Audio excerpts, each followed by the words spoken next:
అందరికీ నమస్కారం. అమ్మ మాట అమ్మాయి బాట ఛానల్కి స్వాగతం. కథ చెప్పుకుందామా? శకునం. రామనాథం రంగనాథము మంచి స్నేహితులు. వాళ్ళు ఇరుగు పొరుగు వాళ్ళు కూడాను. ఇద్దరి కుటుంబాలు ఒకే కుటుంబంలాగా కలిసిపోయాయి. రామనాథం చాలా చాదస్తం మనిషి. శకునం చూడకుండా ఎక్కడికి బయలుదేరేవాడు కాడు. శకునం మంచిదైతే ఇబ్బంది లేదు, కానీ మంచి శకునం కాకపోతే అవసరమైన పని కూడా పాడు చేసుకొని గుమ్మం కదిలేవాడు కాడు. ఈ పద్ధతి రామనాథం భార్యకు నచ్చేది కాదు. శకునం మంచిదైనా చెడ్డదైనా జరగవలసినది జరగక మానదని ఆవిడకు గట్టి నమ్మకం. అందుచేత ఆమె తన భర్తను మార్చే ప్రయత్నం రంగనాథానికి అప్పచెప్పింది. రంగనాథం ఒక ఎత్తు ఆలోచించి దాన్ని రామనాథం భార్యకు వివరించి చెప్పాడు.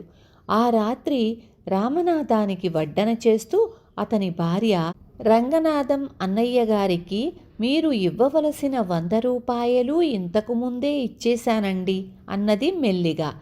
రామనాథం ఆశ్చర్యంగా, ఏం 100 రూపాయలు, ఎందుకు ఇయ్యాలి అడిగాడు. అదేనండి, నిన్న రంగనాథం అన్నయ్య గారు ఒక ముఖ్యమైన పని మీద బయలుదేరుతుంటే మీరు ఎదురు వచ్చారట. ఆయనకు వెళ్ళిన పని జరగకపోగా దారిలో 100 రూపాయలు పోయాయట. మీ శకునం మంచిది కదా అనుకొని బయలుదేరినందుకు ఆయనకు డబ్బు నష్టం జరగటం వల్ల ఆ నష్టానికి మీరే పూచీదారు అని, అతనికి మీరు 100 రూపాయలు బాకీ పడ్డారని చెప్పి ఆ డబ్బు తీసుకున్నారండి అన్నది రామనాథం భార్య. అంతా విని రామనాథం ఆవేశపడుతూ, ఎంత మోసం, ఇప్పుడే వెళ్ళి సంగతి ఏమిటో తేలుస్తాను అంటూ రంగనాథం ఇంటి మీద పడ్డాడు. తన పథకం పారిందని లోలోపల సంతోషిస్తూ, రంగనాథం, కూర్చో రామం, ఇలా వచ్చావేమిటి అన్నాడు. నేనిప్పుడు కూర్చోవడానికి రాలేదు, విషయం తేల్చుకుందామని వచ్చాను అన్నాడు రామనాథం అగ్గి మీద గుగ్గిలమైపోతూ. ఏ విషయం అని రంగనాథం అమాయకంగా అడిగాడు. అదే, నా భార్య దగ్గర ఏవో మాయకబుర్లు చెప్పి నువ్వు తీసుకున్న 100 రూపాయల విషయం అన్నాడు రామనాథం. ఓ అదా, అందులో మాయ ఏముంది? నువ్వు నాకు ఎదురు రావడం వల్లే నిన్న నా 100 రూపాయలు పోవడం జరిగింది. న్యాయంగా ఆ డబ్బు నువ్వే ఇచ్చుకోవాలి కదా అన్నాడు రంగనాథం. రామనాథం మరింత ఆవేశపడుతూ, ఏం న్యాయమయ్యా, నేను ఎదురు రావడానికి నీ డబ్బు పోవడానికి ఏమిటి సంబంధం?